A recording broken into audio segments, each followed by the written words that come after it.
Вечен календар от 19 век предсказва тежка 2026 година за целия свят, който ще бъде изпълнен с глад, войни, смърт и поробвания.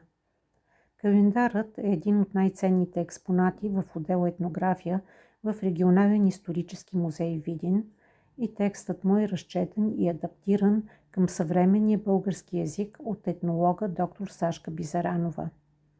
Книгата е издадена през 1860 година с помощта на видински учители, търговци и занаячии. Отпечатана е в Букурещ, тъй като тогава по българските земи не е имало книгопечатане. Вечният календар има много и различни раздели, но безспорно най-интересната част са предсказанията по години. Те са направени на база подреждането на планетите спрямо Слънцето и връзката им с зодиакалните знаци. Всеки един 28 годишен цикъл се повтаря. В календара описаните предсказания са до края на 20 век, но по логиката на повторяемостта сега сме в 26-та година от новия цикъл.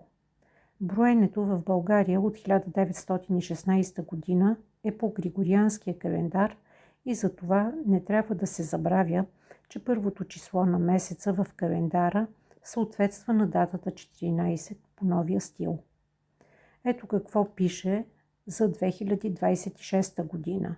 Първоначално се прави предсказание за природата и за реколтата, а във втората част се правят и по-общи предсказания за съдбата на човечеството.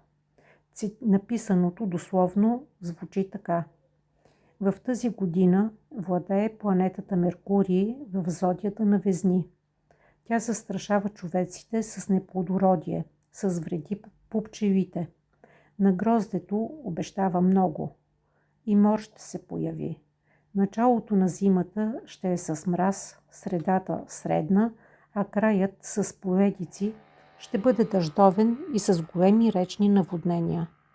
Пролетта ще е дъждовна и с вреди за дърветата и овощията, а накрая и с силна градушка.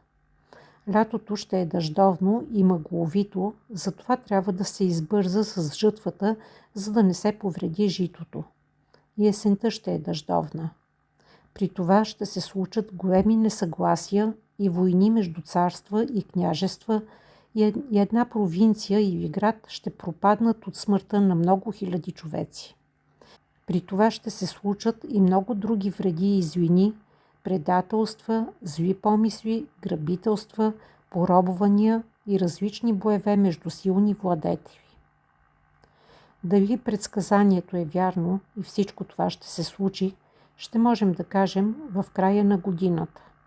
Но ако си припомним какво пише в същия вечен календар за изтеклата 2025 година, можем да преценим дали да вярваме и на написаното за настоящата.